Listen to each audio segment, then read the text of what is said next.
Welcome sa Dries TV. Kung interesado ka sa ganitong news, huwag kalimutang isubscribe ang ating YouTube channel. Maraming salamat! Welcome back again sa ating YouTube channel mga kakimpaw. And sa update natin ito, pag-uusapan natin ay tungkol sa mga importanteng kaganapan kinakiman syempre kay Paula Avellino. Pero bago po ang lahat, maraming salamat sa inyong patuloy na pag-support at pagsubaybay sa mga daily update natin. Kaya naman bilang pasalamat, narito po ang isang napili kong komento patungkol ito sa naging previous update. Mula ito kay Ginang Norma Dayag. Sabi niya, Thursday good PM, though I am confused which is legit birthday of Kimi, even though this is her real birthday, still happy to born day, idol enjoy your special day and have a many more birthday to come. More blessings to come and wish ko good health and your dream wedding comes true. Not fake, love na love kita Kimi. Stay safe, keep safe always. So with Paolo, hopefully Paolo is shipped from above for your lifetime partner forever and ever. God bless you both. Maraming salamat po sa komento, Ginang Norma Dayag. Ang totoong birthday po ni Chinita Princess ay ngayong araw talaga. April 29, syempre, ito po yung birthday talaga ni Kim Chu. Pero sineselebrate niya parehas yung kanyang birthday. Kahit nasabihin na nagkamali lang, still sineselebrate niya pa rin yun.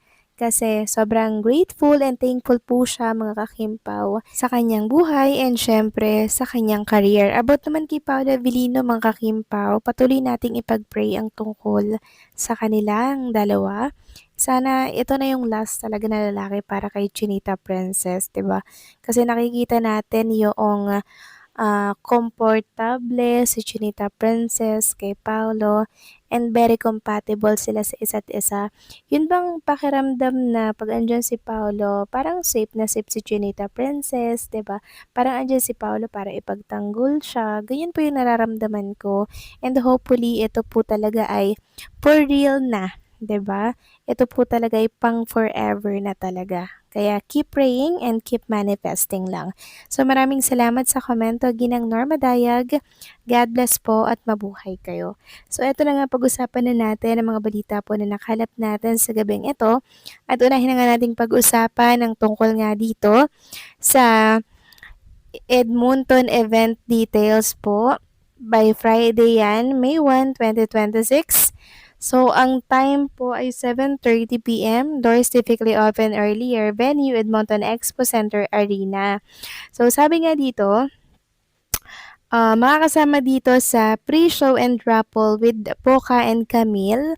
7:30 p.m. naman ang Love Kim Pao ni Chinita Princess and syempre ni Paula Avellino. So, yan po yung event schedule, mga kakimpaw. Wag na wag po ninyong kalilimutan yan. Samantalang next topic naman, pag-usapan naman natin ang tungkol dito sa pang-surprise kay Chinita Princess. Isang restaurant dito po yan sa Los Angeles, California. Marami po kasing natutuwa ng mga fans dito kay Paula Avellino, mga kakimpaw. Kasi parang bata na andun lang sa gilid, tapos tinitingnan at pinapanood lang si Chinita Princess. Habang nagbo-blow ng cake, habang hawak po yung cake mga kakimpaw, at habang sino-surprise si Chinita Princess. Parang ramdam mo kay Paula Avellino yung ano niya talaga, tahimik, nonchalant, no? Pero pagdating kay Chinita Princess, syempre, napapatawa yan ni Kim Chu. 'Di ba? Si Chinita Princess ang nagbabago kay Paolo Avellino na hindi po talaga nagagawa ng iba. So, ang laki po talaga ng pinagbago ni Paolo dahil yan kay Chinita Princess at ang laki din ng pinagbago ni Kim Chu dahil yan kay Paula Avellino. So, vice versa mga kakimpaw na ang laki, ang ganda ng naidulot nila nung magsimula silang magkapareha dito sa mundo ng showbiz industry. Samantalang next topic naman, pag-usapan naman natin ang post ng isang account dito sa X mula kay Alexa pero ang post na to ay ni-grab niya lang kay si Kikay. Sabi dito sa post, Paolo magpo-propose with diamond ring. Mababaliw na talaga mi. So ano bang nilalaman ng screenshot na to? Sabi dito, ang alam ko lang sa last tour nila, magpo-propose ulit si Pao with diamond ring. Wow, ka-excite, kagulo buong mundo nito. So, one trending. What? Magpa-propose si Paolo ulit? OMG, this is legit. Mababaliw na talaga ako. So, sa Toronto ka na daw po mga kakimpaw. Sa last world tour daw ni Chinita Princess and Paolo, magaganap daw yung pagpa-propose ni Paolo. Well, mga kakimpaw, yan din po yung mga nababasa ko sa mundo ng social media. Ayoko munang maniwala mga kakimpaw kasi syempre, 'di ba? Aasa na naman tayo. To see is to believe na lang para sa atin mga kakimpaw kasi ang daming nagsi-circulate ngayon sa mundo ng social media tungkol dito na last show daw dito sa Toronto gagawin daw ni Paolo Avellino yung pagpo-propose kay Chinita Princess. So, abangan na lang din natin mga kakimpaw. Para sa atin, good news talaga to. Marami talaga yung matutuwa. Ang tanong, totoo nga kaya itong kumakalat na to sa mundo po ng social media? Kaya ang sabi ko, to see is to believe na lang. Huwag muna tayong umasa mga kakimpaw kasi mamaya wala naman eh. Kasi 'di ba nung nakaraan napapabalita na yung gano'n, 'di ba? So uulitin daw ulit, magpo-propose daw ulit.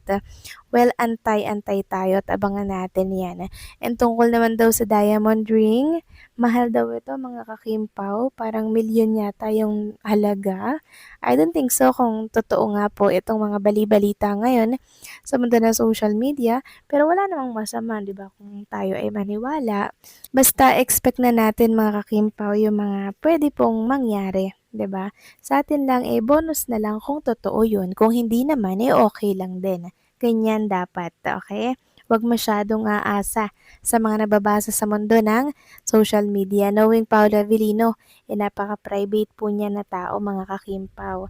Kung magpo-propose yan, gusto nila, sila lang po ang nakakaalam, 'di ba? Hindi yan gagawin sa karamihan na kung saan magiging laman sila, magiging headline sila ng social media, ng mga website, 'di ba? Knowing Paolo, very nonchalant, private na tao.